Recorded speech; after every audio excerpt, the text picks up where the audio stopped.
retomar o curso hoje na quarta-feira. Só para lembrar rapidamente do que a gente estava fazendo nas últimas aulas, né, nas últimas duas aulas. Então a gente começou a falar um pouco de Alencamp, que é essa equação que eu trouxe de novo na tela.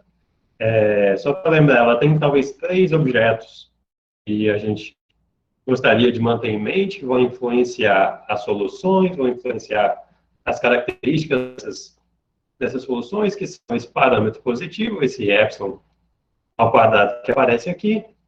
A gente tem esse G, que indica para a gente que esse operador diferencial que aparece na equação, esse laplaciano, depende da escolha da métrica. Então, é uma soma de segundas derivadas, mas que tomada de uma forma que enxerga o que é influenciado pela geometria da variedade. E hoje a gente vai ver bastante como a mudança da métrica, como informações sobre a curvatura, vão impactar a existência, vão impactar algumas propriedades das soluções. E a gente tem uma não linearidade, é uma LP não linear de segunda ordem, em que a não linearidade é a derivada de uma função bastante particular, uma classe de funções bastante particular, que são aquelas funções que a gente chamou de potenciais de pulso duplo. Isso é um nome para dizer que, basicamente, o gráfico dessas funções se parece com um W, dois mínimos globais em mais ou menos um, são funções não negativas, e um máximo global entre os dois. E o exemplo que a gente sempre está mantendo em mente, para ficar mais concreto, talvez é essa função polinomial aqui, 1 menos o ao quadrado sobre 4. Então, na semana passada, a gente falou um pouco sobre como abordar soluções dessa equação de um ponto de vista variacional. Isso significa que a gente olha para soluções como pontos críticos daquele funcional que a gente estava denotando por E epsilon, aquele funcional de energia, que já vai aparecer aqui na tela daqui a pouquinho. E a gente falou sobre propriedades básicas de soluções, a gente deu alguns exemplos em variedades e no espaço euclidiano. E na quarta-feira a gente começou a falar de convergência. A principal questão que a gente quer responder no curso é o que acontece com o limite das soluções dessa equação quando a gente faz epsilon ir para zero, ou, por exemplo, o que acontece com o limite de uma sequência de soluções quando a gente faz esse parâmetro tender a zero. Na aula passada, a gente estudou uma propriedade de convergência do funcional energia para um funcional que a gente chamou de perímetro, uma espécie de área generalizada, um volume em dimensão n-1, se a variedade tem dimensão n, o volume de uma hipersuperfície, e aí o que a gente ganhou com a definição desse perímetro é que ele se aplica não só a objetos que são regulares, não só a objetos que são suaves, que são variedades bonitinhas dentro de M, mas a conjuntos que a gente chamou de perímetro finito, e a gente fez sentido do que a área do bordo desses conjuntos. E aí, utilizando essa convergência, a gente mostrou, essencialmente, que minimizantes locais desse funcional energia, que são soluções especiais dessa equação, convergem para minimizantes locais desse funcional, que é o perímetro, que eu vou chamar aqui também de funcional área. Então, esse é um nome que vai aparecer bastante hoje, funcional área. Eu quero dizer, uma espécie de volume n-1 dimensional, objetos mais gerais. Então, a principal pergunta hoje tudo bem, a gente sabe entender convergência de minimizantes locais, a gente falou de gama convergência na última aula, mas e se a gente tem uma solução geral? Se a gente só sabe que tem uma sequência UK, uma sequência de soluções para um epsilon K indo para zero, será que a gente ainda sabe fazer sentido do limite U? A gente viu um resultado nessa direção na última aula, que é se a energia fica limitada, independentemente de K ou independentemente de epsilon. Então, a gente sabe que o único limite possível dessas soluções, dessas funções UK, é uma função da minha variedade que assume somente os valores menos 1. Mas isso parece meio fraco, a gente não sabe o que acontece nas transições, a gente não sabe onde é que acontece esse salto, esse pulo desses dois valores, que é isso que eu quero investigar aqui hoje. Sob que condições, o que a gente precisa assumir na variedade ou nas minhas funções, nas soluções U, para a gente fazer sentido desse limite, e aí tentar entender um pouquinho o que acontece com essa interface limite, essa região onde acontece o salto. Então, a primeira coisa que eu preciso introduzir para falar disso é a noção de estabilidade ou índice de Morse, E aí, o que a gente quer aqui, bom, a gente está falando agora de soluções gerais, que não são necessariamente minimizantes, mas será que a gente consegue quantificar, consegue associar um número para uma solução que nos diz quando essa solução deixa de ser um ponto crítico, ou seja, o quão longe essa solução, perdão, o quanto ela deixa de ser um minimizante, o quão longe a solução está de minimizar o funcional energia, pelo menos localmente. Então, é essa informação, basicamente, que o índice de Morse vai... O índice de Morse é um número inteiro, positivo ou não negativo, que vai indicar para a gente em quantas direções a gente consegue empurrar nossa solução, perturbar nossa solução, para decrescer a energia. Então, é o que a gente faz lá em cálculo. Se a gente tem um ponto crítico, a gente quer estudar o que acontece perto desse ponto crítico, a gente olha para a derivada segunda da função.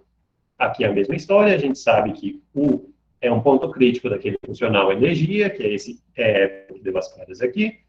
Se eu quero entender o que acontece, que propriedades esse ponto crítico tem, eu vou olhar para a segunda derivada do funcional energia.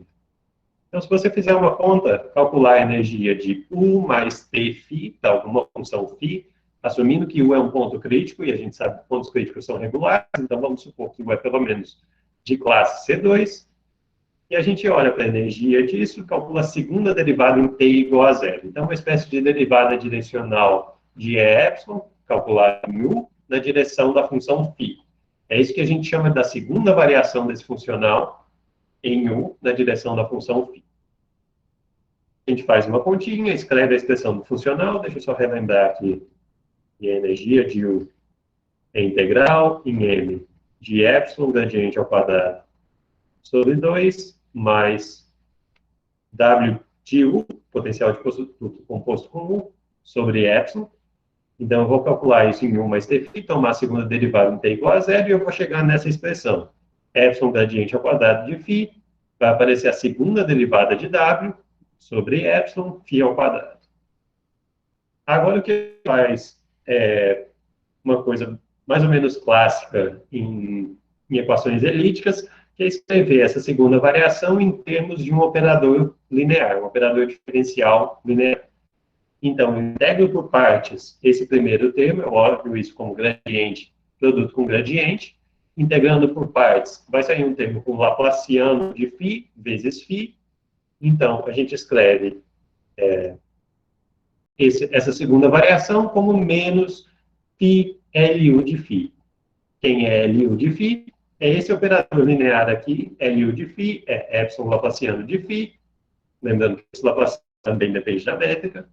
Menos W duas linhas de U sobre epsilon φ. Então, isso é a linearização do operador que aparece na equação de Alencamp. Eu olho para uma solução U, calculo isso em U mais T φ, então uma derivada disso em T, que eu enxergo esse operador linearização desse operador no ponto crítico U. Então, para entender o quão U está próximo de ser minimizado, o que a gente quer entender são, na verdade, propriedades desse operador linearizado, que é o que diz basicamente para a gente o que é a segunda derivada do funcional energia nesse ponto crítico, certo? Entender a segunda derivada significa entender esse operador linear. E aqui uma observação rápida, que para calcular essa expressão, a gente precisa saber integrar o gradiente de φ ao quadrado e saber integrar φ ao quadrado vezes uma função aqui que é uma função limitada, lembrando que U é de classe C2, então isso sempre faz sentido para funções φ nesse espaço. W12, funções que têm gradiente ao quadrado integrável e que têm quadrado integrável. Bom, tendo essa segunda derivada em mente, a gente pode definir o que é o índice de Morse desse ponto crítico U. Então, o que a gente chama de índice de Morse de U, que eu vou denotar aqui por in de epsilon U. Epsilon é só para lembrar para a gente que esse funcional depende do parâmetro, então isso está definido para cada epsilon positivo dado. Esse número, o índice de Morse, é a dimensão máxima de um subespaço de W12, um subespaço onde a gente sabe calcular a segunda variação da energia, no qual está toda a função não nula nesse espaço, a segunda variação da energia na direção φ é negativa. Vamos tentar entender isso de uma maneira mais fácil. O índice de Morse de U é o número máximo de funções φ que são linearmente independentes, tais que a segunda derivada da energia na direção dessas funções φ é estritamente negativa. Então, a figura que a gente pode tentar, uma figura intuitiva para lembrar o que é índice de Morse, se isso fosse, por exemplo, o máximo local de alguma coisa em dimensão 2, o índice de Morse seria, a gente olharia o ponto crítico 1, como esse paraboloide invertido, e aqui tem duas direções linearmente independentes, imaginando isso como um gráfico em R3, tem duas direções linearmente independentes, tais que nessas direções o funcional decresce. Então, isso seria um exemplo de algo que tem índice de Morse 2.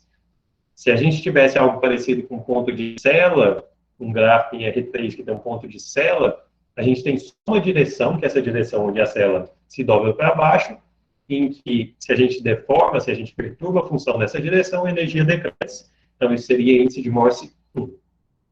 Então, isso é um número que calcula o número de direções nas quais a energia decresce, pelo menos olhando essa derivada segunda. Então, até segunda ordem, a energia decresce nessa direção.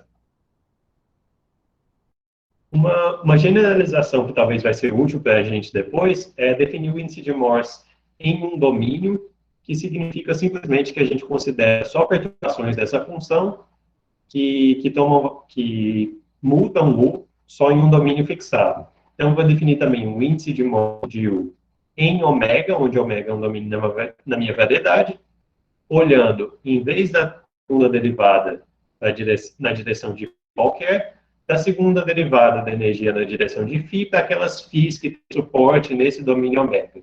Ou seja, funções em W2 que se anulam no bordo, e aí eu vou olhar para ela, na verdade, estendendo ela para M, como zero fora de ômega. Então, nessa segunda definição, a diferença é que eu estou perturbando o só nesse domínio ômega. Mas, de novo, eu quero contar quando as direções decrescem a energia. E aí, finalmente, a gente vai dizer que U é estável nesse domínio se ela tem índice de Morse igual a zero. E aí, a mesma definição faz sentido olhando U como ponto crítico na variedade toda. Eu vou dizer simplesmente que U é estável a ômega se o índice de Morse na variedade toda, em M toda, for igual a zero.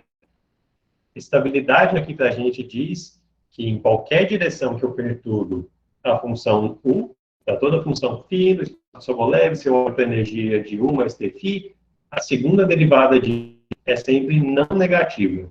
Então, pelo menos até a segunda ordem, até a segunda derivada, essa energia sempre cresce ou não decresce, pelo menos. Bom, como eu conecto essa definição do índice de Morse, o número de direções que decrescem a energia, com aquele operador linear LU? Para entender onde essa expressão, a segunda derivada da energia em U é negativa, eu quero tentar entender os autovalores desse funcional, e aí eu quero entender onde essa expressão aqui é negativa.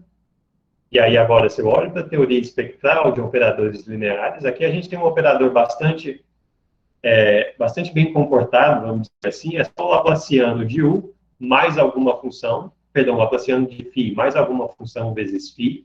Então, na teoria de EDPs, esse é um operador de Schrödinger relativamente simples, é Laplaciano mais alguma função que é limitada, que é de classe C2. E aí a teoria espectral desses operadores elípticos vai dizer para a gente que o índice de Morse de U, ele é nada mais do que um número de autovalores negativos desse operador linear. Então, eu estou calculando, na verdade, quantos autovalores da linearização do operador de Alencamp são negativos, e aí contando autovalores com multiplicidade. E a gente também pode fazer sentido do índice de Morse no domínio se a gente olha para o problema de autovalores nesse domínio. Então, se eu olho para os autovalores de Richler desse operador linear, ou seja, condição de bordo zero em ômega, eu calculo o número de autovalores negativos, isso é exatamente o índice de Morse dessa solução nesse domínio. Então, isso é só para dizer para a gente que direções negativas, direções que decrescem a energia, se conectam com a linearização em termos de número de autovalores negativos.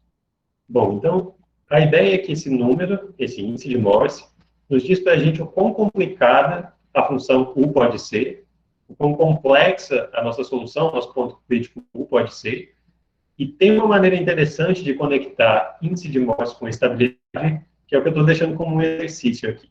A ideia é a seguinte, vamos imaginar que a gente tem um ponto crítico U e tem índice de Morse no P. Então, a gente sabe que tem no máximo P funções linearmente independentes, nas quais a segunda derivada é negativa. E vamos imaginar que agora a gente toma P mais 1 domínios disjuntos, 2 a 2 disjuntos, de idade. Então, por exemplo, se P é igual a 2, vamos imaginar, deixa eu escrever isso aqui desse lado. Se P é igual a 2, imagina que a gente toma 3 domínios disjuntos, ômega 1, ômega 2 e ômega 3. E aí o exercício é mostrar se o número de domínios é maior do que o índice de Morse, então a função, a solução U, é estável em pelo menos os domínios. E a ideia é simples, se ela não fosse estável em nenhum desses domínios, a gente teria uma perturbação em ômega 1 que decresce a energia, existiria uma perturbação em ômega 2, uma função φ com suporte em ômega 2, tal que a segunda derivada da energia é negativa, e o mesmo em ômega 3. E aí a gente teria 3 funções linearmente independentes, tais que a segunda derivada é negativa, mas isso contradiz índice de Morse de 1 na variedade menor ou igual a 2. E a mesma coisa vale para um P qualquer. Então, essencialmente, esse número P diz para a gente que se a gente decompõe a nossa variedade em muitos domínios, o ponto crítico U tem que ser estável em pelo menos um deles. Isso significa estabilidade aqui para a gente é quase uma noção de minimização, pelo menos em termos da segunda derivada. Pensando no teste da derivada segunda lá do cálculo, a segunda derivada é não negativa, então isso se parece, ou tem algumas propriedades em comuns, com o minimizante local. E é esse ponto que vai ser chave aqui para a gente. A gente vai tentar discutir o quanto estabilidade de soluções nos diz sobre a convergência, sobre essa região de salto, sobre essa interface. Em particular, se a gente tem uma função U, que é um ponto crítico, que além disso é um mínimo local da energia, então esse ponto crítico é estável. Se ele é mínimo local, né, deformar U na direção de qualquer função sempre aumenta a energia, se a derivada não negativa, U é estável, certo? Mas o problema aqui, e agora a geometria da variedade vai começar a ser realmente importante, até em termos de existência de soluções, é que uma variedade fechada de curvatura positiva, vamos imaginar uma esfera, não tem muitas soluções estáveis. De fato, existe esse resultado. É o resultado mais clássico, o resultado da década de 80, e tem algumas coisas nessa direção para variedades não compactas também. O primeiro resultado é do Dingo e o segundo resultado é do Farina, Ciri e do Baldinotti, que diz que numa variedade compacta com curvatura positiva em algum sentido, as únicas soluções estáveis são constantes. Então, a variedade M compacta, com curvatura de Hit não negativa, e aqui se esse objeto soar estranho, se vocês não lembrarem, se alguém não lembrar o que é o Hit, imagina só que a variedade é positivamente curvada, então vamos pensar numa esfera, num elipsoide, nessas variedades, todo ponto crítico estável tem que ser uma constante, e aí olhando para as soluções constantes da equação, a gente chega à conclusão que as únicas tais soluções possíveis são mais ou menos. Então, se a gente olha para o conjunto de soluções estáveis, a gente não vai enxergar muita coisa. Então, talvez pedir estabilidade para as nossas soluções seja muito restrito. Então, uma coisa importante para comentar é que, no caso com bordo vazio, no caso que a nossa variedade tem um bordo, existe um resultado parecido. Aqui a gente tem que supor uma positividade na curvatura do bordo também. Então, no caso em que o bordo é estritamente convexo, se a gente olha agora para soluções de Neumann, todo ponto crítico estável com essa condição de bordo tem que ser mais ou menos 1. Então, são os únicos pontos críticos estáveis nesse. E aqui, esse caso com bordo talvez seja interessante, porque ele engloba qualquer domínio convexo no espaço euclidiano. Então, se a gente olha para um disco ou para a região delimitada por um elipsoide, todo ponto crítico estável do nosso funcional, toda a solução de Neumann da equação ali, toda solução estável da equação ali é constante igual a mais ou menos 1. Bom, esse é um resultado que talvez eu não vou conseguir provar, não vou conseguir dizer muito sobre a prova, mas só para comentar onde é que a curvatura aparece, já que a equação, por mais que ela tenha um Laplaciano, não tem nada envolvendo a curvatura diretamente. A métrica aparece meio escondida lá no Laplaciano, mas onde é que apareceu esse hit positivo? Por que é que a gente tem que supor que o bordo é estritamente convexo? E aí a técnica da demonstração, ela consegue calcular a segunda derivada da energia em soluções bem escolhidas, perdão, em funções bem escolhidas. Então, a gente precisa de escolher bem funções testes, acho que é uma coisa que quem vem das EDPs está cansado de ouvir. Então, a prova consiste em calcular a segunda derivada da energia na direção de funções da forma φ vezes o gradiente da solução, e aí, quando a gente vai para a segunda variação da energia, vai aparecer o Laplaciano dessas funções teste. E aí, calcular o Laplaciano da norma do gradiente de U envolve algo que a gente chama de geometria da fórmula de Bohr. A gente calcula o Laplaciano da norma da derivada, a gente forma comutar essas derivadas, o Laplaciano com o gradiente, e aí é dessa comutatividade que vai aparecer a curvatura da variedade. Então, ela aparece para calcular o Laplaciano, as funções testes. E aí a estabilidade diz para a gente, por um lado, são instantes. Vou subir um pouquinho para a gente lembrar o que a estabilidade nos diz, que é essa expressão aqui, integral do gradiente de φ ao quadrado, mais w duas linhas de φ ao quadrado, é maior ou igual a zero.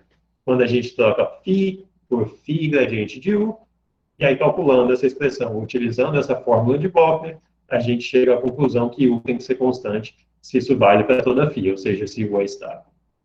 Então, a mensagem que eu quero talvez passar com toda essa discussão sobre o índice de Morse, que, por um lado, esse número nos diz o quanto U deixa de ser, o quão longe o U está de ser um minimizante normal, mas que se a gente quer enxergar algo interessante, se a gente quer ver soluções não triviais, talvez pedir estabilidade seja um pouco demais. Então, a gente tem que ter alguma flexibilidade, a gente tem que saber lidar com o índice de Morse limitado. Talvez essa seja a mensagem. Bom, então, dada essa noção, dada que a gente sabe, em algum sentido, quantificar a complexidade das soluções, será que a gente pode falar de convergência agora mais geralmente para pontos críticos, vamos dizer, com energia limitada, para saber que o limite é sempre mais ou menos 1, em vez de assumir que os pontos críticos são minimizantes locais?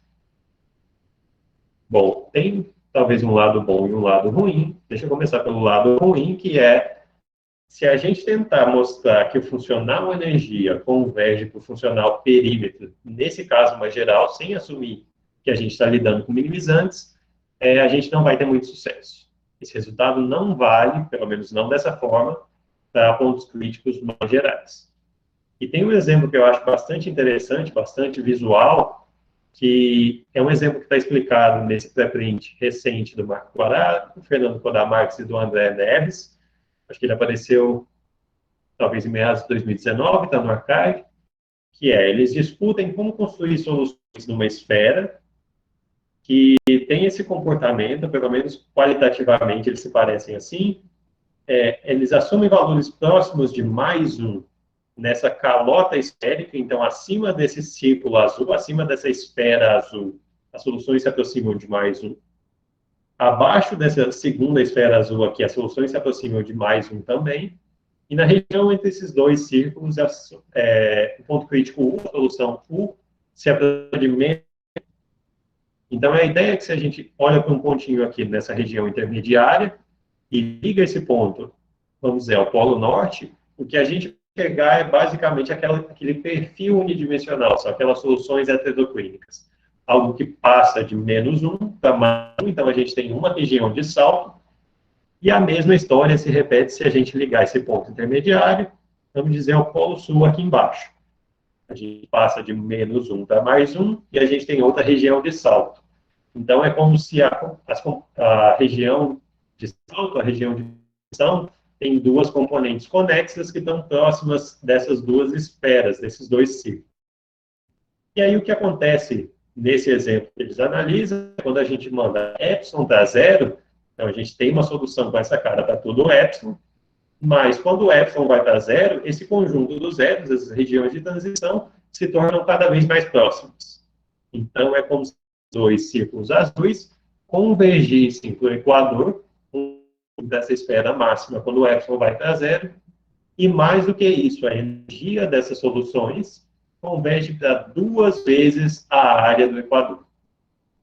Então, como a gente enxerga uma solução que converge para mais um na variedade toda, essa região onde ela é menos um, na verdade, desaparece, a gente não está concluindo que a energia desses pontos críticos converge para o perímetro da região onde um vai para um. Então, tem algo diferente acontecendo comparado com o que a gente viu na última aula. Então, a gente perdeu essa informação da energia convergindo em perímetro, mas ainda tem alguma coisa familiar acontecendo, certo? A gente tem essas duas regiões de salto, e contando essa região limite com a multiplicidade apropriada, no caso a gente tem que contar 2 vezes a área, a gente ainda sabe que a energia converge para a área nesse sentido mais geral. Então, esse exemplo, talvez só para tentar motivar, só para tentar dizer para vocês, se a gente lidar com pontos críticos mais gerais de energia, a gente precisa ser um pouco mais flexível com o que a gente chama de área. A gente, pelo menos, tem que contar a área com possíveis multiplicidades. Então, o resultado de convergência que eu quero trazer aqui, que é, de certa forma, o resultado de convergência medida, é um resultado que foi provado por Hutchinson e Tonegama em 2000, publicado em 2000, que diz para a gente que, sobre aquelas condições que a gente já tinha discutido, vamos supor que a gente tem uma sequência de soluções da equação de Alencão, uma sequência de pontos críticos de energia, que tem norma L infinito limitada, e aqui lembrando que essa condição não é exatamente essencial, mas vamos supor que elas são limitadas, e se a energia dessas soluções fica limitada independentemente de epsilon, ou seja, independentemente de k, ao longo da sequência, a gente tem convergência de UK em algum sentido, qual é esse sentido? A menos de tomar uma subsequência, a gente consegue achar hipersuperfícies mínimas generalizadas. Então, existem superfícies, hipersuperfícies gama 1 até gama n, que aqui tem o papel dessas regiões de salto, e números naturais M1 até Mn, que vão fazer o papel desse número 2 aqui, que vão contar o número de saltos que as nossas soluções dão próximos a cada uma dessas superfícies, de tal forma que a gente enxerga a seguinte figura. Primeiro, o K converge para mais ou menos 1 em quase todo ponto, ou ainda mais forte, fora dessas superfícies. Então, além de convergir para mais ou menos 1 em todo ponto, como a gente já sabe, elas convergem uniformemente em compactos para mais ou menos 1 longe dessa região onde tem salto, e aqui nesse exemplo seria para em qualquer compacto que não intersecta o equador. Então, a gente tem convergência pontual e uniforme longe das interfaces. A região de transição, ou seja, onde o K se afasta de mais ou menos 1, converge da interface limite. Então, novamente, se parece com essa figura aqui, em que essas regiões de salto, que são essas duas faixas aqui, elas ficam cada vez mais próximas do equador, ou mais geralmente, ficam cada vez mais próximas da união dessas superfícies. E a gente tem uma espécie de concentração da energia em torno dessas superfícies. Então, antes de tentar ler essa última convergência aqui, deixa eu tentar explicar usando essa figura. Então, o que a gente está vendo são algumas superfícies que a gente está chamando de mínimas generalizadas, e eu já vou explicar daqui a pouco o que isso quer dizer, mas tem as superfícies gama 1, gama 2, gama 3, vamos dizer até gama n. A gente sabe que a nossa solução, as soluções convergem para mais ou menos 1 longe dessas superfícies, então vamos dizer que U está se aproximando, e as UKs estão indo para, vamos dizer, mais 1 nessa região. E aqui a gente tem alguma região de salto, então ela passa de mais 1 para menos 1. Vamos dizer que o K é acima de menos 1 aqui. E aí aqui agora acontece uma coisa interessante. Se U passa de menos 1 para mais 1, quando a gente passa por gama 2, a gente tem o mesmo sinal dos dois lados da gama 3, certo? Então vamos dizer que o K se aproxima de mais 1 nessa região também. Então, aqui perto de gama 3, o que parece estar acontecendo é algo parecido com o que a gente viu no Equador, em que o limite tem o mesmo sinal dos dois lados. Então, isso pelo menos dá uma dica para a gente que o número de saltos que acontecem perto dessa gama 3 tem que ser um número par, porque a gente preserva o sinal. Então, a gente passa de mais um, a gente pode ir para menos um, a gente pode voltar para mais um, mas o número de estações que a gente vê é um número par. Então, aqui a gente enxerga algo, uma componente aparecendo com multiplicidade. Como a gente concretiza aí falando da energia, falando da área dessas superfícies? O que a gente pode concluir é que o limite da energia dessas funções é a menos de uma constante sigma, aquela mesma constante que depende só da escolha do potencial de força duplo, a área total dessa superfície, ou seja, a área da união das gama-is, tomando cuidado em que a gente precisa contar as superfícies com multiplicidade apropriada. Então, o limite da energia, a soma das áreas das gama-is, contadas com algumas multiplicidades inteiras, que são esses números MIs. E aqui, de fato, a gente tem algo um pouco mais forte, que é os dois termos que aparecem na integral da energia, na definição do funcional energia, que são essas duas medidas, epsilon vezes de K, e o outro termo é 2 vezes epsilon K vezes W de K. Então, aqui eu estou multiplicando esses dois termos por 2, mas essas duas medidas convergem para alguma medida que é concentrada nessas superfícies. Então, existe um fenômeno de concentração da energia. Se eu integro essas funções contra uma função f, multiplicando por uma função f, isso vai ser, o limite disso vai ser igual à integral dessa função f ao longo das superfícies, novamente contadas com a velocidade apropriada. A mensagem aqui é que as funções ainda convergem para mais ou menos 1. Longe da região de salto, a região de salto se acumula nessas superfícies e toda a energia fica, de fato, acumulada nessas superfícies, de maneira que a energia converge para... Bom, eu coloquei outras duas referências aqui, a primeira do Padilha e do Tonegawa, que são resultados anteriores, na verdade, já existia um resultado bastante próximo a esse, para dimensões 2 e 3, e o segundo, na verdade, é um survey do Padilha, de 2004, foi publicado nessa coletânea de artigos, na verdade, que é um survey bem interessante, porque ele não só aborda essa questão de convergência e medida, mas ele motiva isso com alguns problemas físicos. Então, acho que é uma referência bastante interessante. É um survey do Pablo Padilha, de 2004. Bom, esse é outro resultado, na verdade, acho que a maioria dos resultados hoje eu vou basicamente comentar, eu vou discutir qual é a ideia, o que a gente está enxergando, mas eu não vou demonstrar nada muito profundo hoje, além de indicar os ingredientes. Mas eu acho que tem alguns comentários interessantes sobre esse teorema, em particular sobre a definição aqui, ou uma informação que eu ainda não justifiquei, que são essas hipersuperfícies mínimas generalizadas. Em que sentido essas gama 1 até gama n são hipersuperfícies mínimas?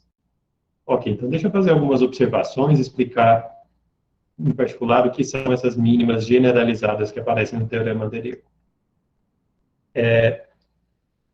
Talvez a maneira mais precisa, a maneira mais eficiente, em algum sentido, de discutir essa convergência, no caso de pontos críticos que não são necessariamente minimizantes, envolve algumas noções de geométrica da medida, em particular, envolve essa noção que a gente chama de variable. Eu não vou definir precisamente o que é um variable daqui, mas acho que foi na semana passada eu li talvez a melhor definição de variable, ou a mais enxuta que eu vi, que é a seguinte: um variable é qualquer coisa que tenha área e plano tangente. Então, um variable é um objeto, é na verdade uma medida, no qual a gente sabe fazer sentido da área dessa medida, e para a qual a gente consegue falar de plano tangente. Então, como assim a gente está falando de plano tangente a uma medida? E, na verdade, a gente tem um exemplo concreto, que são esses objetos que aparecem no limite, é o que eu estou denotando por V. Vamos olhar para a soma das medidas de volume em cada uma dessas componentes, com a multiplicidade apropriada, multiplicando pelos MIs, e a informação teorema do Hutchinson e do Tonegawa nos diz é que esse objeto é o que a gente é um exemplo de um variable, de um n-1 variable, ou seja, algo que é n-1 dimensional, e que tem esses dois adjetivos aqui, integral e estacionário. Deixa eu explicar o que eles dizem. Em primeiro lugar, o que é variable? Variable é algo que, grosso modo, pela união de variedades que são regulares. Então, aqui, cada gama I é, a menos de um conjunto bem pequeno, uma união de hipersuperfícies que são regulares. Imagina que a gente tem união de dois planos, eles se intersectam. A gente tem uma linha onde a união não é uma variedade, não é regular, mas que longe desse conjunto pequeno, a gente sabe fazer sentido do plano tangente. São realmente variedades regulares. Então, a menos de um conjunto de medida nula, que medida n-1 dimensional nula, a união dos gama-is é, de fato, uma hipersuperfície mergulhada, angular, na qual a gente consegue fazer sentido do plano tangente em cada ponto. Então, isso é, a grosso modo, um verbo. É uma medida, mas que o suporte dessa medida é um objeto bastante regular a menos de um conjunto pequeno. Bom, o primeiro adjetivo aqui é integral, esse é fácil. Isso diz para a gente que essas multiplicidades, que nada mais são que a densidade dessas medidas em cada ponto, é um número inteiro, portanto, integral. E estacionário aqui para a gente é o que conta o que eu quero dizer com hipersuperfícies mínimas generalizadas. Se a gente olha cada uma dessas superfícies gama-is como um candidato para calcular a área, isso é um ponto crítico desse funcional. O que eu quero dizer com isso? Assim como a gente viu na última aula, quando a gente estava lembrando do que é uma mínima, uma hipersuperfície mínima, se eu faço uma perturbação local dessa gama-i, se eu deformo gama-i com respeito a alguns diffeomorfismos da variedade e calculo a derivada da área dessas deformações em t igual a zero, ou seja, a derivada da área então, dessa deformação, então isso é igual a zero. Ou seja, é um ponto crítico desse funcional área, novamente, volume menos unidimensional. Então, por mais que gama-i possa ter algumas regularidades, poderia ser, por exemplo, a união de dois planos, não é uma singularidade arbitrária. Ela tem essa propriedade variacional bastante útil, bastante interessante, que é esse objeto, possivelmente singular, é um ponto crítico da área. O que a gente ganha falando de varifolds, além de poder tratar de objetos mais gerais do que superfícies regulares, é que essa convergência, na verdade, se propaga para os planos tangentes. Então, além dessa convergência em medida, além de enxergar que esses dois termos de energia se concentram em torno dessas superfícies gama-is, a gente tem uma convergência com respeito aos planos tangentes dos níveis. Então, esse resultado do Hutchinson e Tonegawa diz que se a gente olha os planos tangentes aos níveis de UK, ou seja, os conjuntos onde o K igual a C, das Cs longe mínimos, longe de mais ou menos 1, e se a gente calcula uma espécie da média desses planos, aqui média no sentido de medidas, onde eu tomo um peso que tem a ver com o parâmetro epsilon k e com o gradiente, então essas medidas ponderadas, esses planos tangentes com esse peso, convergem para o plano tangente às gama-is, para o plano tangente à união dessas superfícies. Então, não só as medidas, os integrandos da energia se concentram em gama-is, como em algum sentido os níveis dos planos tangentes convergem com certo peso para os planos tangentes à interface limite. Então, é essa informação extra que a gente ganha falando desse objeto, que é chamado de variable, que tem a ver com convergência, além de uma convergência em medida, você tem alguma informação sobre o plano tangente. Bom, além dessa informação sobre a convergência, além de explicar um pouquinho do que a gente sabe dizer sobre o limite, tem dois contextos, ou duas generalizações, ou dois contextos mais gerais no quais a gente tem um resultado parecido, que eu discuti aqui. O primeiro é um resultado que aparece no próprio paper do Hutchinson e do Tonegawa, que tem a ver com a equação não homogênea.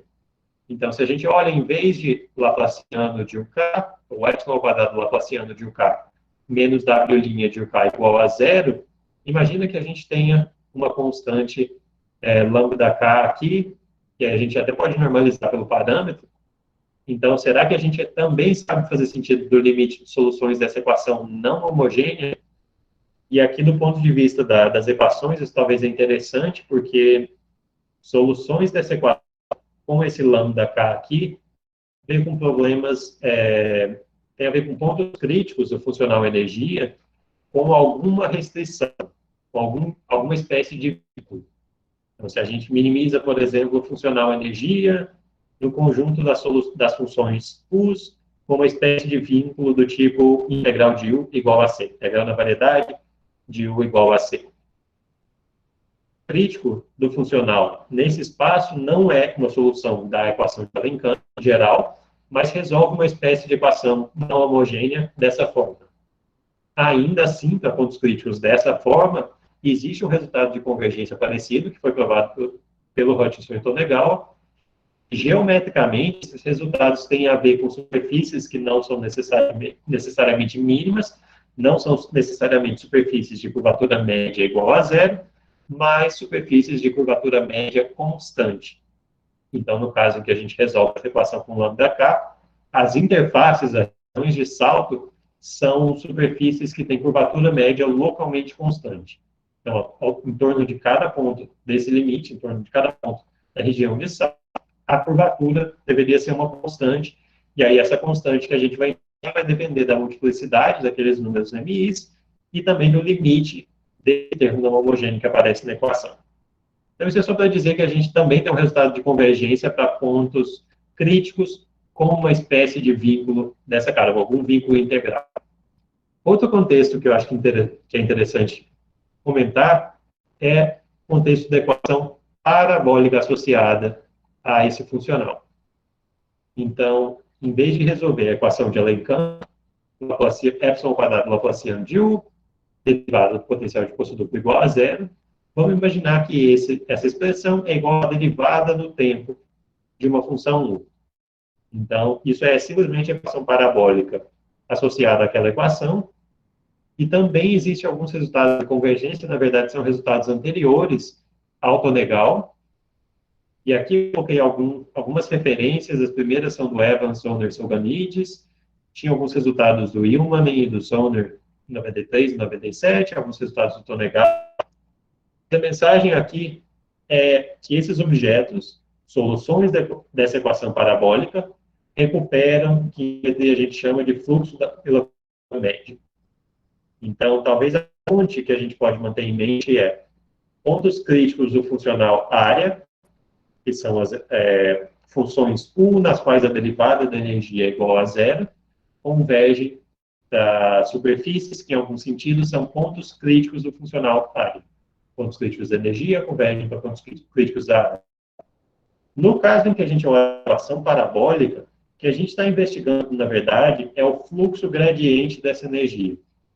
Então, em vez de olhar para os pontos de equilíbrio, em vez de olhar para os pontos onde a derivada é igual a zero, o que a gente está resolvendo é basicamente DO. A gente está vendo onde a derivada no tempo é igual ao gradiente, a direção onde essa energia decresce. Então, é aquela mesma história do gradiente ou do gradiente de uma função lá do cálculo. Que a gente está resolvendo aqui, a derivada no tempo é igual ao menos o gradiente da energia, ou seja, a direção onde essa energia decresce mais rápido.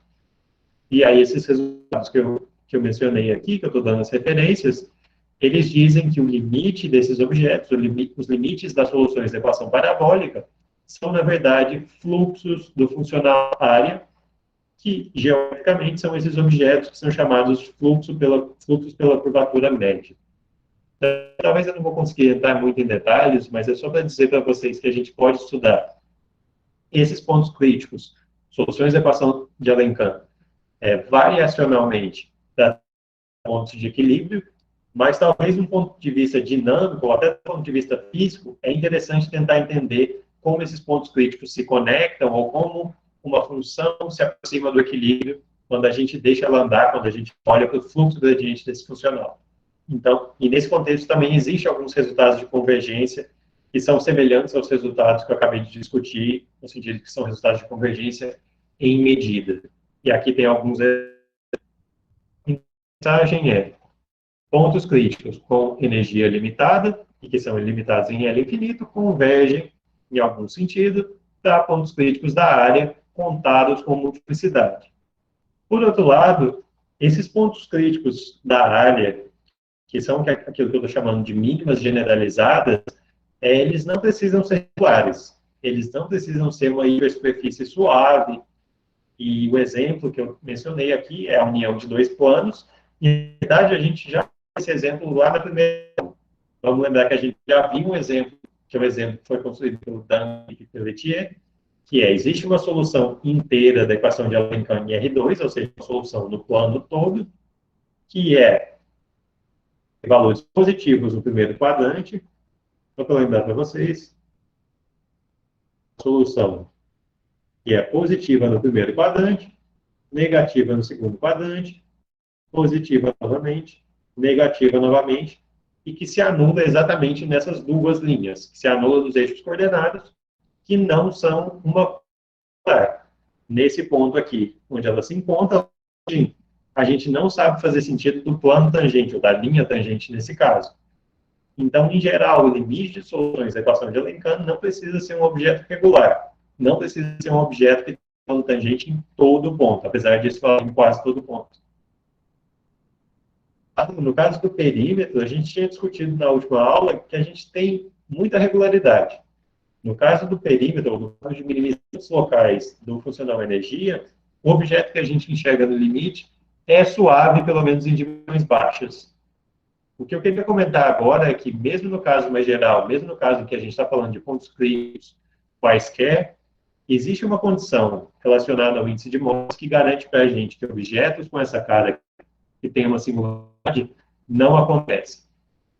Então, se a gente supõe, adicionalmente, além da energia limitada, que esses pontos críticos do CAS têm índice de Morse limitado, limitado independente de K, o que a gente pode provar sobre a interface limite, sobre essa união das gamas-is, é que elas são regulares, ou que elas têm a melhor regularidade possível, e essa regularidade é dada pela teoria de superfícies líquidas. Então, o que a gente pode esperar, na verdade, é que gama, a união das gama-is, tenha regularidade ótima. O que quer dizer isso? É aquela mesma regularidade que a gente discutiu em minimizantes. Que ela seja suave, mergulhada, fora de um conjunto singular bem pequeno que tenha com dimensão bastante alta. Então, o resultado de regularidade que a gente espera, e que de fato foi provado, como a gente vai ver já já, é que o limite seja fora de um conjunto singular que tem dimensão no máximo n menos 8.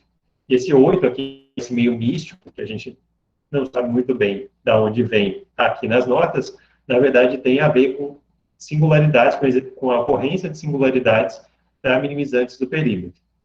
Mas a mensagem, o que eu vou falar talvez depois de uma pausa que eu estou podendo fazer agora, é que supondo que o índice seja limitado, ou seja, supondo, além disso, que o índice de Morse das locais seja finito, supremo em K, a união das gama-is tem essa regularidade ótima, ou seja, suave, mergulhada, fora de um conjunto singular bem pequeno. E aqui um comentário que também depois eu vou explicar, que esse resultado de regularidade só vale quando a dimensão é pelo menos 3. Então, no contexto de curvas, a história muda um pouquinho, se a gente quer estudar soluções numa superfície. A história é um pouquinho diferente, e depois eu vou comentar quais são os principais ingredientes desse resultado de regularidade que segue, na verdade, uma combinação de resultados do Tonegawa, de um paper do Tonegawa, do Nechão e Kramasekara, e que foi estendido em um certo contexto que a gente vai explicar já já, pelo Marco Guará. Então, o que a gente vai ver é como a interface limite tem regularidade ótima. Acho que eu já tinha comentado isso no início da aula, mas talvez seja bom reforçar aqui. Essa é talvez a aula mais geométrica, o que eu estou lidando com noções mais geométricas, plano tangente, mencionei o manifold aqui. Na segunda metade da aula, a gente vai ver como aplicar esses resultados de convergência para a existência de muitas mínimas.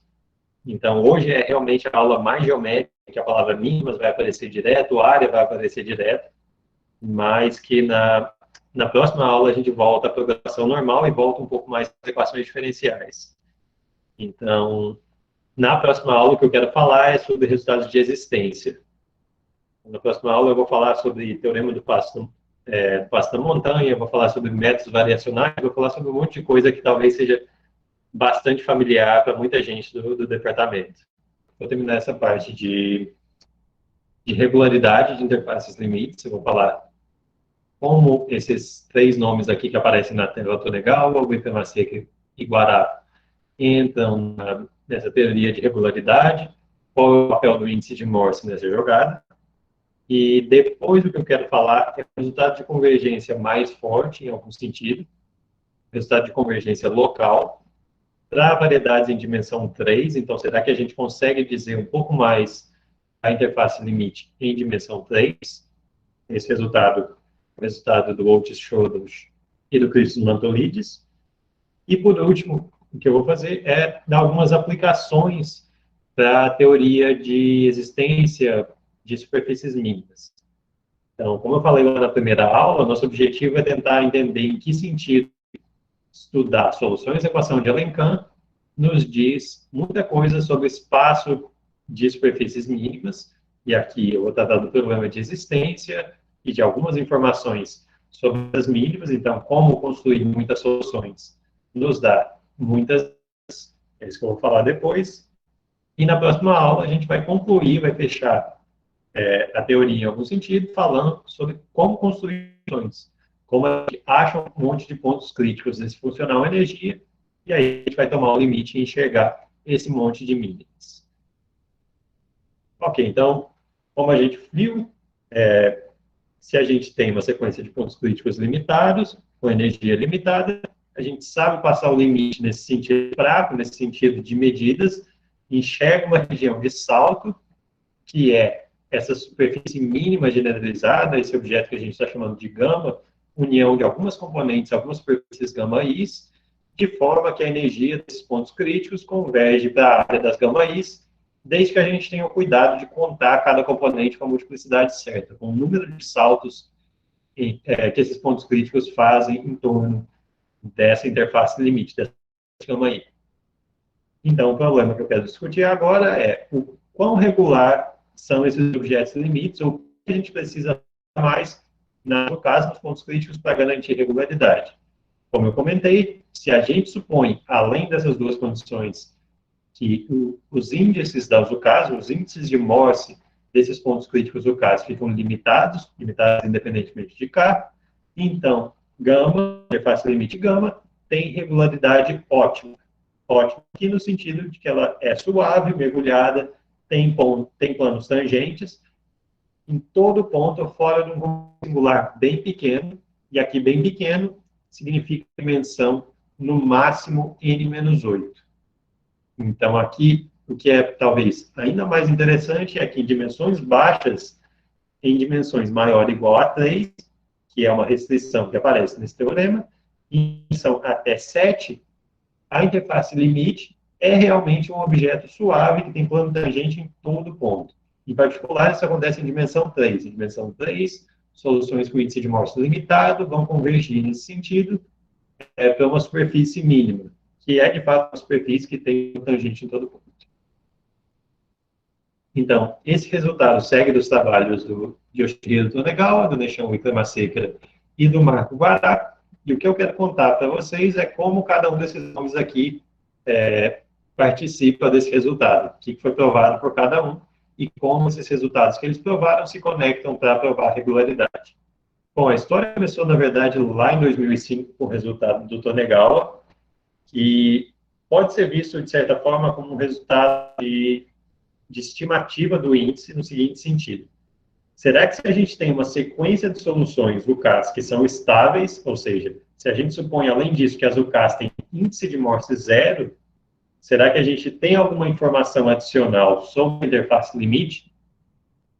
E a gente comparar isso com o resultado que a gente discutiu na última aula, que é minimizantes locais da energia convergem para minimizantes locais do perímetro. Então, será que a gente pode enfraquecer isso um pouquinho? Será que se a gente supõe apenas estabilidade, em vez de supor que é um mínimo local, a gente supõe índice de Morse zero, será que a gente sabe dizer algo da interface limite? Então, o que Tonegawa mostrou em 2005 foi, estudando a segunda variação da energia, ele mostrou que as interfaces limites também são estáveis. Então, limite de pontos críticos estáveis são pontos críticos estáveis no funcional área. Aqui eu ainda não defini o que eu quero dizer com estabilidade de um da área, mas acho que pelo menos intuitivamente eu espero que isso esteja claro. Estabilidade aqui significa que se a gente perturba a superfície limite em qualquer direção, então a segunda derivada no instante zero, que a gente vai obter é algo não negativo. Então a energia não decresce, pelo menos em segunda ordem, das perturbações dessa interface limite. Soluções estáveis convergem para pontos críticos estáveis da área. Depois, talvez, passando alguns anos, pulando lá para 2012, o que o Tonegawa e o Nishio Wickramasekara viram é que essa estabilidade da interface limite dava alguma esperança, na verdade, bastante esperança, de provar a regularidade. Isso porque existe uma teoria bastante fina, bastante precisa e bastante completa, que é um trabalho, talvez, gigantesco, é um trabalho monumental do Nishio Wickramasekara, que descreve condições ótimas sobre superfícies mínimas, sobre superfícies mínimas estáveis para garantir essa regularidade. Então, baseado numa teoria fina de regularidade do Nishio Wickramasekara, o que ele mostrou junto com o Doyle é que o limite de soluções estáveis, interface associada a soluções estáveis, tem regularidade ótima. Pelo menos nesse caso particular, em que todos os pontos críticos têm índice de Morse, o objeto limite é realmente suave, é realmente regular, fora de um conjunto bem pequeno. Então, o primeiro resultado de regularidade ótima, na verdade, vem da combinação de dois resultados. O primeiro, limite de estáveis é estável, e segundo, essa teoria de regularidade fina para hipersuperfícies mínimas, que garante que, sob certas condições mínimas, estáveis são regulares. E aí, como eu tinha comentado no começo, pelo menos pensando em variedades, pensando no contexto geométrico, isso ainda não nos diz muito, porque numa variedade não tem muitas soluções estáveis, certo? Como a gente viu os resultados do Timbo, os resultados do Farina, do Círio do Tonegal, perdão, Farina, Círio do Valdinotti. E em variedades que têm curvatura positiva, as únicas soluções estáveis são constantes. Então, não teria muita região que é de transição, certo? A solução é constante. Então, se a gente pretende estudar isso em uma variedade compacta, é interessante estender esse resultado, garantindo uma certa flexibilidade sobre essa restrição no índice de Morse. E foi exatamente isso que o Marco Araco fez em 2018, na tese dele. Ele percebeu que, na verdade, a gente pode provar esse resultado de regularidade ótima, supondo que as soluções têm índice de Morse limitado. Então, em vez de supor que as soluções são estáveis, como aparece aqui, a gente supõe essa condição que aparece no teorema enunciado, que é o índice de Morse fica finito, e aí a ideia do Marco Araca é simplesmente que, bom, se o índice de Morse fica limitado, a gente olha num número grande de aberta variedade, um número grande de domínios, a gente sabe que a solução tem que ser estável em algum desses domínios. Opa, mas interface limite estável, limite de pontos críticos estáveis, tem que ter regularidade. Então, explorando essas técnicas com alguns outros resultados de análise geométrica, o que foi mostrado pelo Marco é que essa regularidade também vale no contexto de índice de Morse limitado. Bom, então esse é o resumo da ópera, esse é o resumo da teoria de regularidade dessas interfaces limites. Como eu falei, essa é uma aula em que eu não vou provar muita coisa, mas é interessante talvez discutir dois ingredientes do resultado de Hutchinson e Tonegawa, do resultado de convergência em medida, que são a discrepância, a análise da discrepância e uma fórmula de monotonicidade. Bom, o primeiro ingrediente, na verdade, tem a ver com essa função aqui, que eu estou anotando por xi epsilon de u, que é a diferença entre o gradiente ao quadrado vezes epsilon sobre 2, e o segundo termo que aparece na definição do funcional energia, w de u sobre epsilon. E, na verdade, entender essa função aqui, entender em particular uma cota superior para essa função, nos diz qual é a região, ou nos diz Em outras palavras, de que forma a energia desses pontos críticos que têm energia limitada fica concentrada na variedade. O que eu quero dizer com isso é, entender o limite em epsilon da energia tem a ver com entendimento, tem a ver com a análise dessa função de discrepância aqui. Então, a cola superior para essa função, informações sobre o limite. Que tipo de informações que a gente quer ver? Bom, a gente quer concluir de alguma forma, ou que eles concluíram de alguma forma, é que o limite da energia é uma medida concentrada em variedades, de codimensão 1, são hipersuperfícies. Então, a energia fica concentrada em algo de dimensão n-1, faz sentido comparar, tomar uma bola pequena na variedade, uma bola de raio R, e tentar entender qual é a relação entre a energia de pontos críticos U nessa bola com a área de um disco n-1 dimensional. Então, eu estou tentando comparar a energia nessa bola, onde a energia, essa função deveria ficar concentrada, conforme epsilon vai para zero. Ela está cada vez mais concentrada em objetos de codimensão 1. Então, eu quero comparar a energia nessa bola com a área desse disco aqui, que no caso é um segmento, mas imaginando em dimensão 3, eu estou comparando a energia na bola tridimensional com a área desse disco que a gente consegue quando intersecta a bola com um plano. Então, o ingrediente-chave aqui é entender esse quociente entre energia na bola e R a n-1, que a menos de uma constante é a área desse disco, certo? Dimensão n-1. Então, o que o Hutchinson e o Tonegawa fizeram, na verdade, baseados em algum trabalho anterior do Hillman, é que esse quociente aqui tem uma espécie de monotonicidade com relação a R. Então, quando a gente aumenta R, a gente consegue saber como cresce, ou, na verdade, como decresce esse quociente.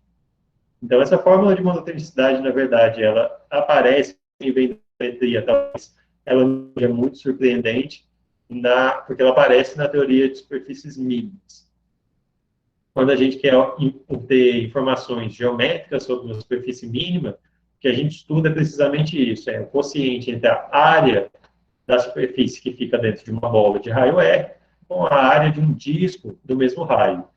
Então, aqui esse truque, na verdade, é motivado por essas fórmulas de monotonicidade, que são um ingrediente que aparece bastante frequentemente em análise geométrica, e aí essa fórmula de monotonicidade que eles provaram, na verdade, diz que esse limite aqui tem que ficar limitado por uma constante positiva. Quando a gente faz R para zero, quando a gente muda epsilon, isso fica uniformemente limitado por algo positivo, o que diz que nesses pontos da superfície a gente enxerga alguma medida, que a medida não simplesmente desaparece, pelo menos ao longo dessa interface.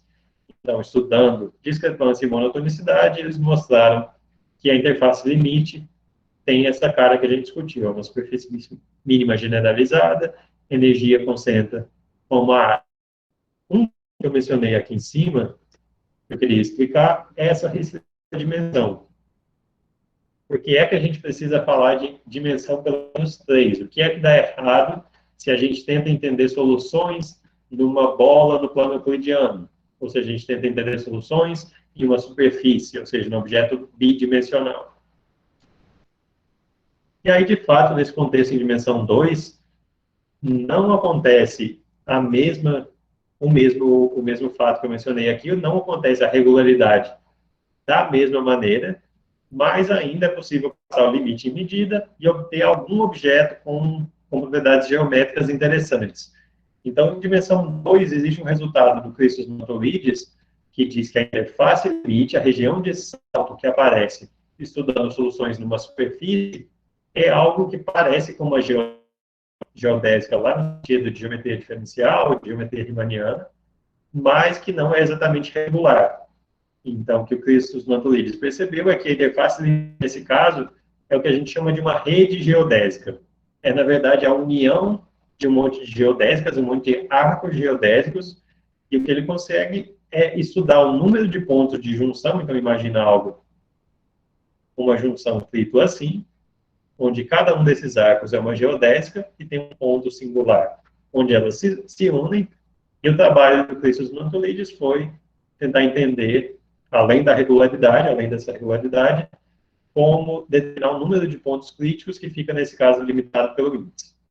Então, talvez isso seja uma outra evidência, um outro argumento para convencer que controlar significa controlar a complexidade. Pontos críticos com índice limitado tendem a ser complexos, ou tendem a ter uma limitação da complexidade, e é isso que, de certa maneira, permite a gente entender o limite desses pontos quando a gente faz epsilon para zero. Ainda em dimensão 2, eu queria comentar o resultado devido ao Otis Scholes e o Christos Mantoulides, que é um resultado, na verdade, que apareceu no archive talvez há uma semana, 2 semanas, é um resultado bem recente, mas que eu acho que é muito interessante mencionar aqui, é que para um certo potencial específico, para um potencial W de T bem particular, que é esse potencial polinomial, nesse caso a equação associada é chamada de Sine-Gordon, é uma equação elíptica com a cara laplaciana de U igual a W' de U, onde o W' é um seno, uma função polinomial.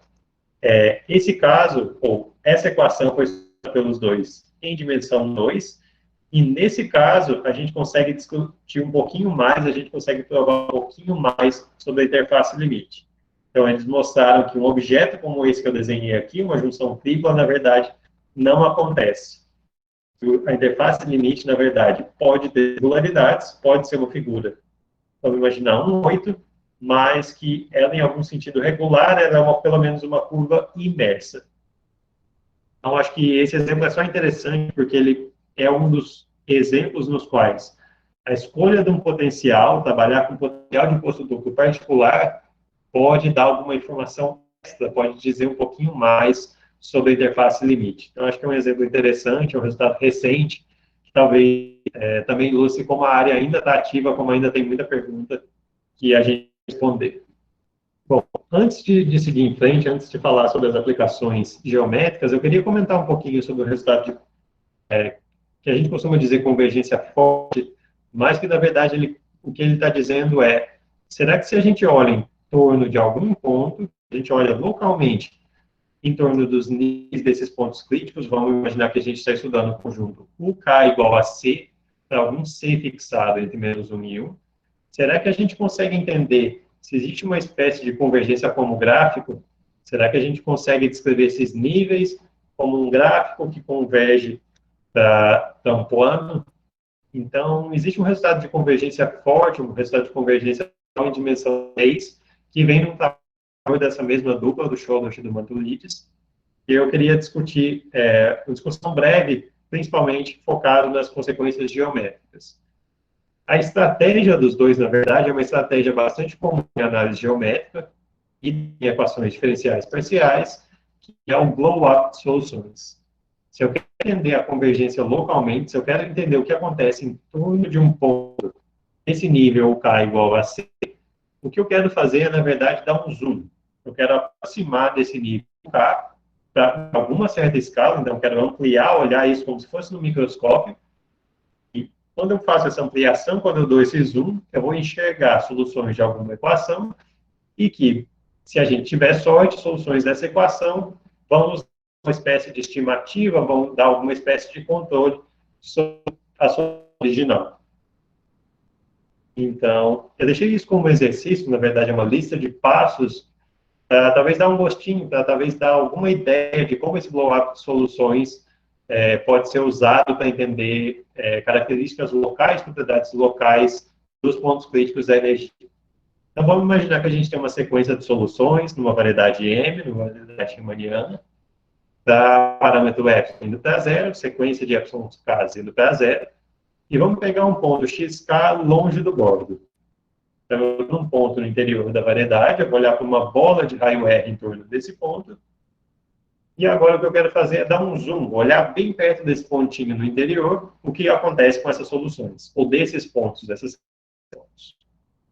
O que a gente vai fazer é, para cada K, para cada um desses pontos aqui, eu vou fixar coordenadas ortogonais no plano tangente, e eu vou olhar para essa função que eu estou chamando de UKtil definida aqui, que é nada mais do que calcular a solução UK, calcular a função UK, nesse ponto aqui, exponencial em xk, epsilon, y, para qualquer direção y no Rn. Vamos tentar entender geometricamente o que acontece aqui. Se a gente olha para a origem no Rn, eu vou andar na direção do vetor y, eu vou levar isso para a nossa variedade, para n, usando a aplicação exponencial. Então, eu vou olhar na direção de alguma geodésica tangente a essa direção y, e eu vou andar uma quantidade dada pelo yk norma de y. Então, isso vai dar algum ponto aqui na variedade, que é esse ponto exponencial xk epsilon k y, e eu vou calcular o k precisamente nesse ponto.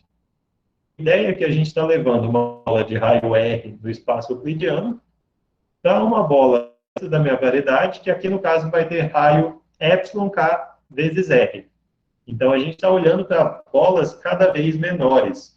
O raio, novamente, é epsilon k vezes R. Então, de alguma maneira, a gente está fazendo zoom, olha para uma bola de raio epsilon R e expande isso, normaliza isso para um raio fixado, que é esse R positivo.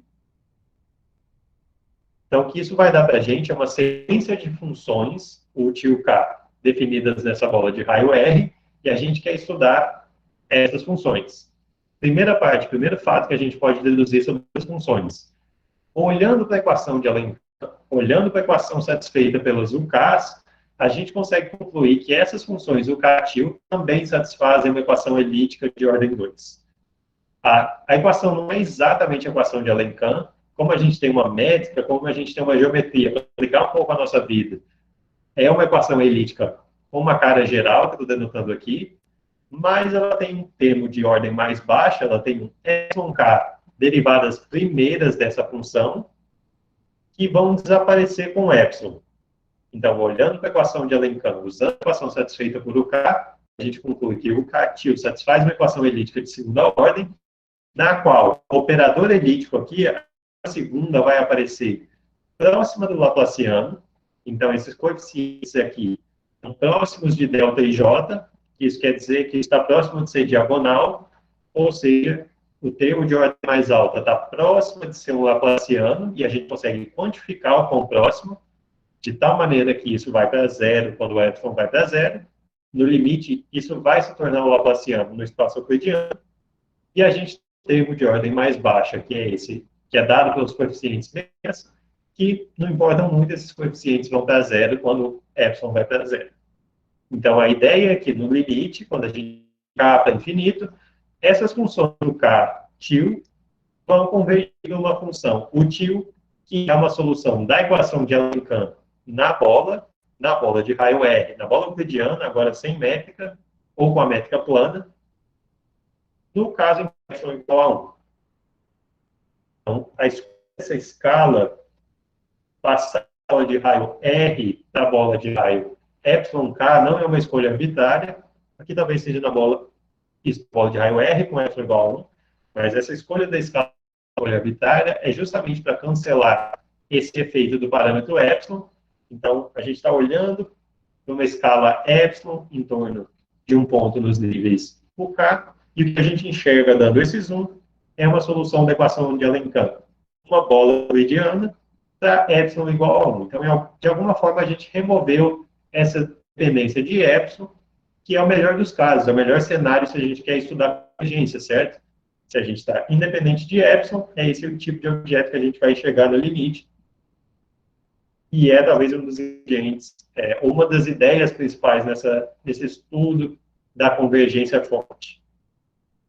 Bom, só para dar uma informação extra, o que mais a gente sabe dizer desse limite útil, além de ser uma solução de equação de Alencamp com epsilon igual a 1, a gente consegue dizer que o índice de Morse desse limite não pode ser maior do que o índice de Morse dessas funções. Então, a última parte do exercício é, se essas funções, que são soluções da equação de Alencamp, tem índice no máximo I para algum I fixo, em alguma bola de raio fixo, então, para alguma outra bola, possivelmente maior, o índice dessas soluções for no máximo I, o mesmo vale para essa solução útil que a gente enxerga no limite. Então, não só a gente está construindo soluções da equação de Alencamp com epsilon na bola, mas se as soluções que a gente começa têm índice limitado, o mesmo vale para o limite. Então, talvez a mensagem, no final das contas, do que a gente conclui é para estudar localmente o que acontece com o limite dessas soluções, o que a gente está interessado é soluções no espaço euclidiano, aqui num domínio limitado, ou se a gente mandar R para infinito, talvez soluções da equação de Alencão no plano, mas enfim, a gente reduziu de alguma forma essa questão de entender a convergência, entender comportamento local dessas soluções para entender soluções no espaço euclidiano. Então, aqui talvez a mensagem, uma das mensagens é, mesmo que a gente esteja interessado na parte geométrica, que eu só quero falar sobre mínimas, quero entender a geometria desses objetos, entender soluções no espaço euclidiano é muito importante, porque essas soluções dão um comportamento assintótico, elas descrevem o comportamento local, mesmo de soluções em uma variedade. E aí, o resultado provado pelo Chodos e pelo Mantoulides é, em dimensão 3, esse argumento de blow-up, estudando as soluções que a gente enxerga lá no espaço euclidiano, podem ser combinados com algumas estimativas que já tinham sido exploradas pelo Wang e pelo Wei alguns anos atrás, para provar algumas estimativas sobre a curvatura desses níveis. Então, eles estudaram os níveis dessa solução, onde o K é igual a T, onde o K é igual a C, então C entre mais ou menos 1, e o que eles mostraram é que soluções estáveis, ou seja, supondo alguma coisa do índice de Morse, eles sabem estimar a curvatura desses níveis, esses níveis não podem ficar muito curvos, o que de certa forma indica para a gente que singularidades não deveriam aparecer, e eles ainda, de brinde, sabem dizer algo sobre a distância entre as folhas desses níveis. Então, os níveis não poderiam se curvar muito, não poderiam se dobrar de maneira arbitrária.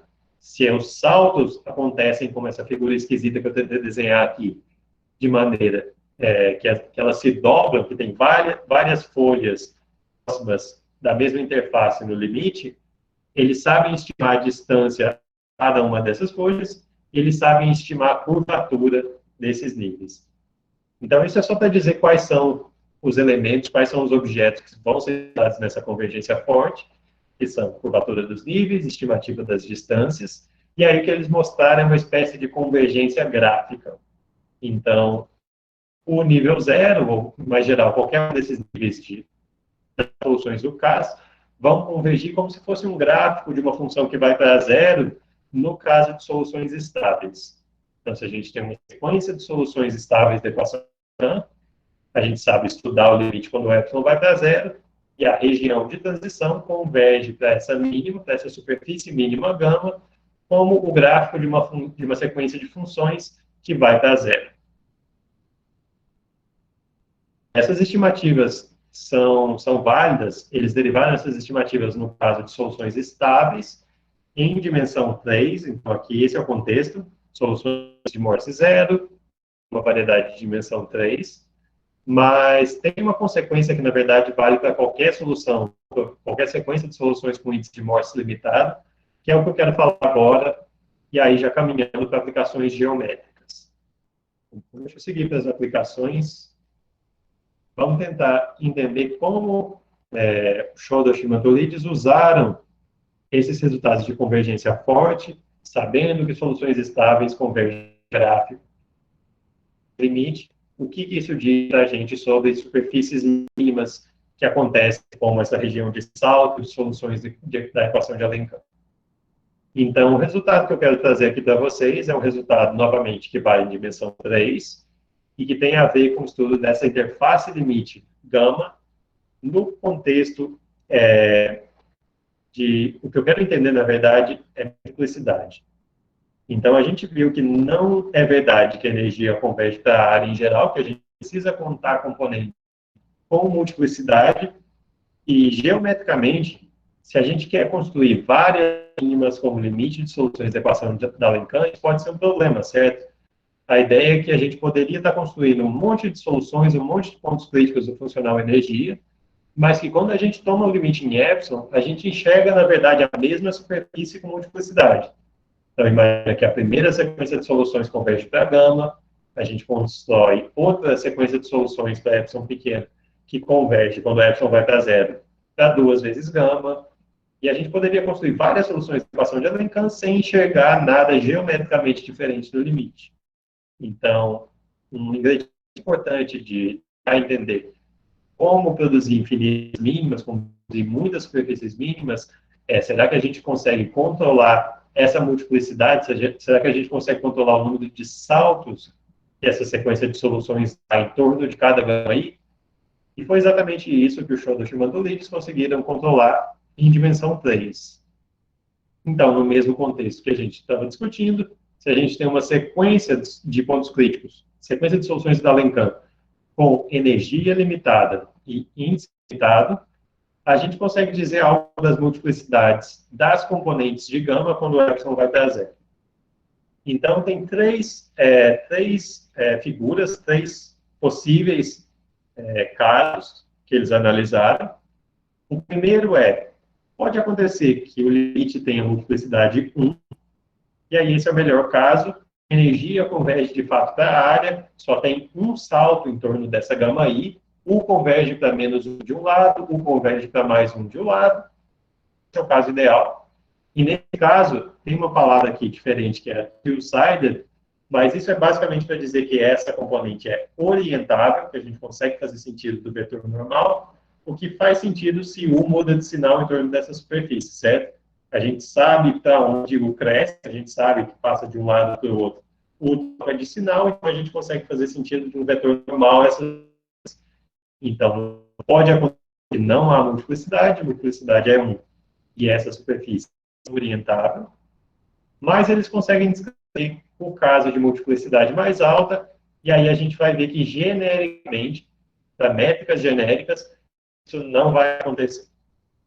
O que eles provaram é que se a multiplicidade é pelo menos 2, ou seja, se U salta, se a sequência salta pelo menos 2 vezes em torno de gama I, duas coisas podem acontecer, ou a gente está falando de uma superfície orientável, mais precisamente de uma superfície two-sided, e nesse caso a gente consegue construir um campo de Jacobi positivo, ou a superfície é não orientável, mas geralmente ela é one-sided, a gente não consegue fazer sentido de um vetor normal global, mas nesse caso o mesmo vale para o recobrimento duplo. Então a gente ainda consegue construir um campo de Jacobi para o recobrimento duplo de gama I. Eu acho que tem um monte de palavras novas aqui. Vamos tentar entender o que esse campo de Jacobi qual o papel dele em entender multiplicidade. A ideia é que se eu tenho uma sequência de soluções se acumulando com multiplicidade 2 perto de uma superfície gama I, o que a gente deveria ver, a figura que a gente espera é a superfície gama I, e tem algumas regiões de transição aqui perto. Vamos dizer que essa é uma componente onde o K igual a zero, e que tem duas componentes aqui, tem dois saltos. Então, imagina, a solução se aproxima de mais um nessa parte, ela troca de sinal nessa região intermediária e depois ela volta para mais um aqui embaixo. Então, tem duas componentes onde essa função... A ideia que foi usada pelo Shoulders e pelo Mandolides se a gente comparar a altura dessas duas componentes, se eu olho para a diferença dessas alturas, eu vou ver uma função definida na variedade gama I, que na verdade vai ser a solução de alguma equação elíptica. Então, se eu tenho multiplicidade, se eu enxergo essa figura, eu consigo uma função φ nessa componente gama I, que satisfaz uma equação elíptica j gama I igual a j gama I dessa função igual a zero. Aqui, campo de Jacobi é para dizer essa equação é, na verdade, a equação j gama I de φ igual a zero. Gama I é esse operador elíptico, que é o Laplaciano na variedade, o Laplaciano na superfície gama I, menos esses dois objetos aqui. O primeiro já apareceu, é a norma daquela forma linear, da segunda forma fundamental dos níveis, e uma informação geométrica aqui, que é a curvatura da variedade, mais precisamente a curvatura de Ritz. Então, o que eu quero dizer com isso se acontece multiplicidade, se tem esse fenômeno aqui, a gente acha, ou eles acharam, uma solução dessa equação elíptica, mas esse fenômeno não poderia acontecer, ou ele não acontece, na verdade, em muitos contextos. Então, a gente está olhando para uma solução positiva da equação Laplaciano gama I menos essa quantidade, mas se essa quantidade tem sinal, em particular se essa quantidade é positiva, se a curvatura é positiva, essa equação não pode ter soluções positivas. Então, sob algumas hipóteses geométricas, utilizando alguma informação geométrica da variedade ambiente, esse contexto, ou esse fenômeno de ocorrer soluções da equação de Jacobi, de ter campos de Jacobi, não acontece, o que diz que esses casos 2 e 3, na verdade, estão excluídos. Concretamente, quando a curvatura de Hit é positiva, que a gente enxerga em dimensão 3, são todas as componentes com multiplicidade 1, e aí, de fato, energia converge para a área, tem um salto em torno de cada superfície γi, cada componente γi. Mais geralmente, talvez um comentário breve, é que achar soluções positivas dessa equação, achar um campo de Jacobi positivo, é um raro em algum sentido.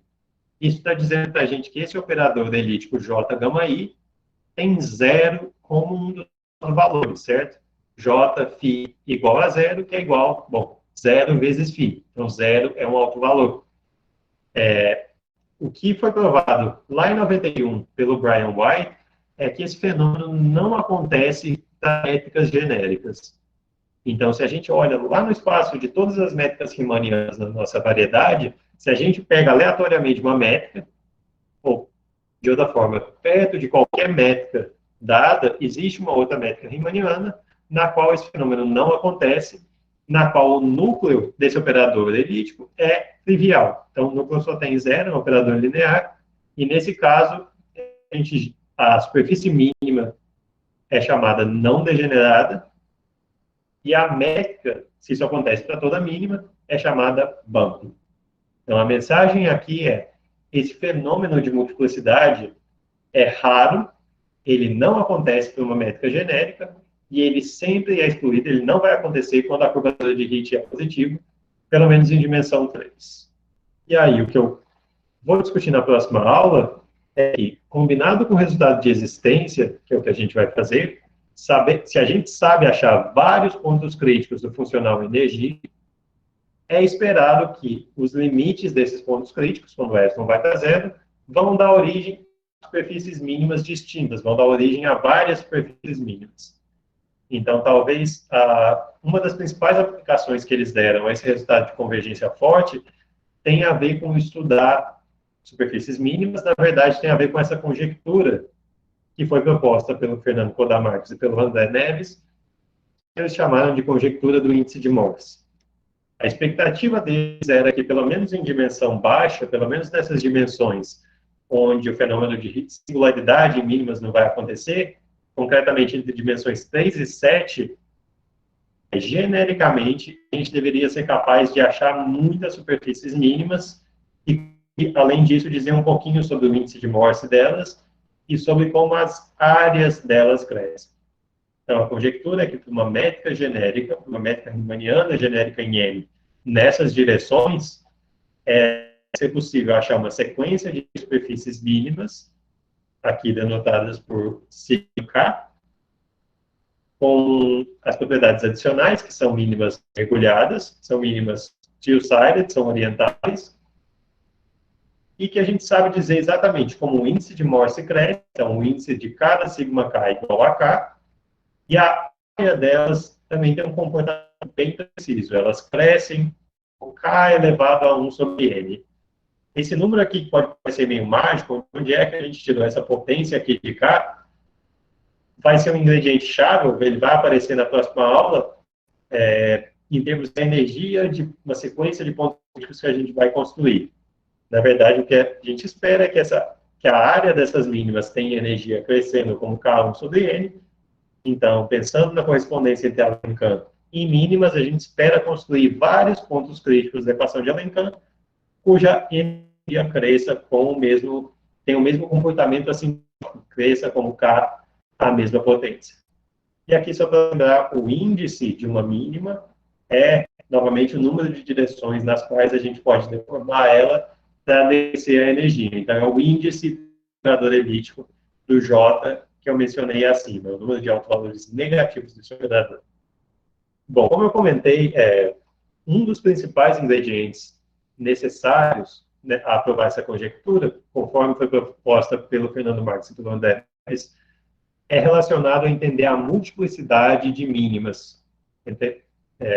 A gente queria genericamente dizer que esse fenômeno de ver mínimas com multiplicidades mais altas acontece para construções variacionais, como, por exemplo, essa construção do tipo mínimas que vêm como interfaces limites de soluções da equação de Alenkant. Então, o que foi conjecturado também pelos dois, pela mesma dupla, é que, genericamente, essas mínimas construídas por métodos variacionais deveriam ter multiplicidade 1, e aí isso deveria dizer para a gente que a topologia do espaço de superfícies é rica, e então deveria ser capaz de achar muitas mínimas. O que eu quero, talvez a principal mensagem de hoje, ou a principal aplicação dada por esse resultado de convergência forte em dimensão 3, é que essa conjectura é verdade no caso n igual a 3. Então, foi isso que o Schoedel e o Mantoulides conseguiram provar, analisando essa convergência forte em dimensão 3 e utilizando o fato que a gente vai discutir na próxima aula, que é a existência de várias soluções. Então, a mensagem é, se a gente sabe construir várias soluções, se a gente sabe construir muitos pontos críticos para energia, a gente consegue uma sequência de mínima variedade de dimensão 3, para quase toda métrica, uma métrica genérica, de tal forma que a gente sabe analisar o crescimento do índice e da área. Bom, eu queria concluir, talvez, com dois comentários breves sobre esse problema de achar infinitas mínimas, que, na verdade, é uma conjectura que vem lá do Yao. Yao conjecturou que, em dimensão 3, isso deveria acontecer, toda a variedade de dimensão 3 deveria ter infinitas mínimas, e foi um problema que foi bastante ativo, muita pesquisa foi feita nessa direção, utilizando ferramentas do tipo MinMax. Então, eu queria, talvez, comentar alguns avanços recentes nessa direção. Talvez ainda antes disso, essa informação do índice aqui, fazer um comentário breve, que é de onde vem o índice dessas superfícies que devem vir como interface limite, ser exatamente K.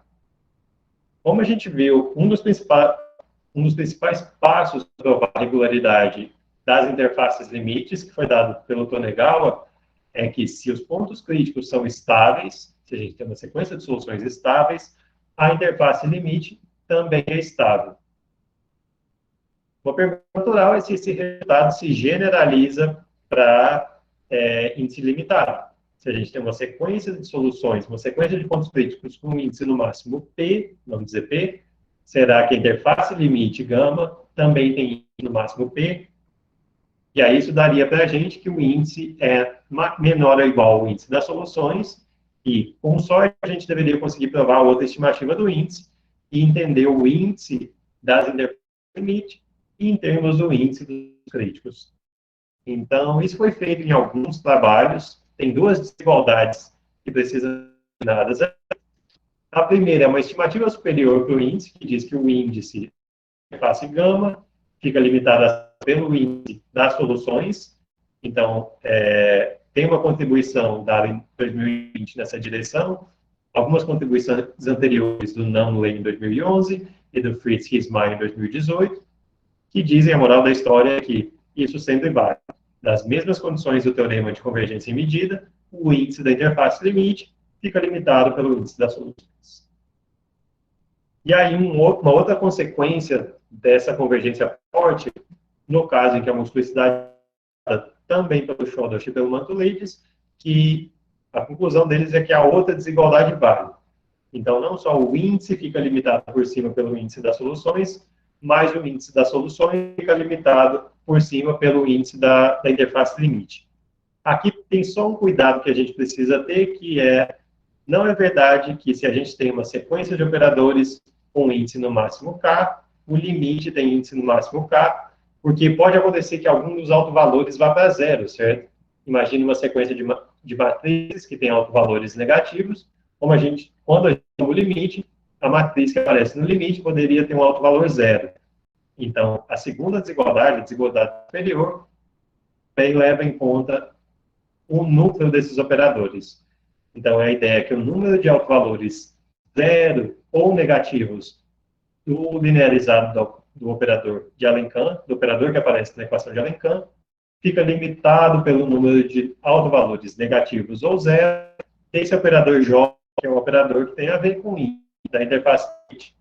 Então, da interface limite, limitado acima do índice das soluções, índice das soluções limitado por cima pelo índice da interface limite. A combinação desses dois ingredientes é que fornece a informação geométrica sobre o índice da interface limite.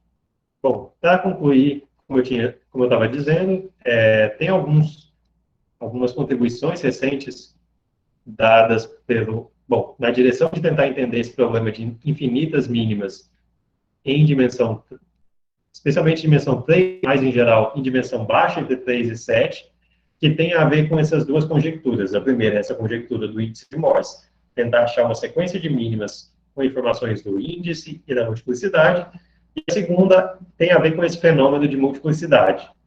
Estudar a produção de infinitas mínimas tem a ver com entender o fenômeno de multiplicidade, no contexto que a gente chama de min-max para superfícies mínimas, que essa teoria tem sido estudada talvez desde o começo dos 2010, com o trabalho do Fernando Marques e do André Neves.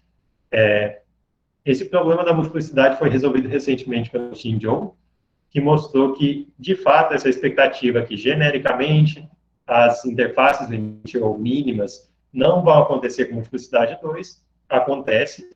Esse foi o resultado que foi provado usando construções variacionais para superfícies. Então, o resultado depende do resultado de existência de superfícies de curvatura média prescrita. Só para mencionar quais são os ingredientes, quem são os nomes envolvidos. Então, isso segue do trabalho do Zhou e do Zhu. Foram utilizados, foram aplicados pelo Xin Zhou para provar essa multiplicidade 1, para provar que multiplicidade mais alta não acontece genericamente. Aí, utilizando essa prova, utilizando esse resultado, Marques e Neves deram uma resposta positiva para a conjectura do Morse, essa conjectura que eu anunciei alguns minutos atrás, em dimensão baixa entre 3 e 7. E aí aqui a restrição da dimensão é novamente essa questão chata, mas que a gente tem que lidar da regularidade. Então, hoje a gente já sabe que em dimensões baixas, em dimensões 3 e 7, genericamente, uma métrica genérica da variedade, tem muitas mínimas, em particular tem uma sequência de superfícies mínimas, das quais a gente tem informações variacionais muito preciosas. Talvez algo importante para ser mencionado aqui é que essa conjectura de Morse, na verdade, ela é uma versão concreta de uma expectativa de construir, na verdade, uma teoria de Morse para funcional energia. Então, pensando lá, talvez em análise, quando a gente faz o curso de variedades, a gente tem aquela intuição que em uma variedade com muita topologia, toda função diferencial deve ter muitos pontos críticos. Pelo menos uma função de Morse, a gente sabe dizer que o número de pontos críticos tem a ver com a topologia dessa variedade, mas, em geral, uma variedade complicada, uma variedade com topologia complexa, força a existência de pontos críticos. Então, essa conjectura do índice de Morse, na verdade, é uma resposta positiva, agora provada, uma resposta positiva para essa intuição no caso do funcional área. A topologia complicada do espaço de superfícies nos indica que tem muitas mínimas. Em particular, genericamente, qualquer variedade com essas dimensões tem infinitas superfícies mínimas. E aí, para concluir, esses resultados, na verdade, seguem de uma sequência de resultados que foram provados nessa direção. Primeiro foi por Jokumovich, Marques e Neves. Segundo, por Iden, Marques e Neves, que tinham provado a existência de infinitas mínimas da métricas genéricas. Então, aqui nesse trabalho de 2018, é uma versão quantitativa de existência de infinitas mínimas foi dada por Marques, Neves e Son, que disseram que não só a gente acha muitas mínimas, mas como elas ficam distribuídas na variedade. E aqui em destaque, a conjectura completa de existência de mínimas foi provada pelo Antoine Song em 2018, que provou que, na verdade, não só genericamente, não só com uma métrica genérica, mas toda a variedade nessas dimensões, ou para uma variedade dessas dimensões, o número de superfícies mínimas é infinito. Aqui em dimensões mais altas, além de 7, contando possíveis singularidades, também existe um resultado do Yang Li de 2019 que diz, basicamente, que o mesmo vale em dimensões altas para mínimas possíveis com possivelmente com singularidades. E aí, no contexto de Alencã, que é um pouquinho do que a gente vai falar na próxima aula, algumas contribuições foram dadas com o Marco Guaraco, em 2019, e esse trabalho do Shoda Shimantulides, utilizando a convergência forte.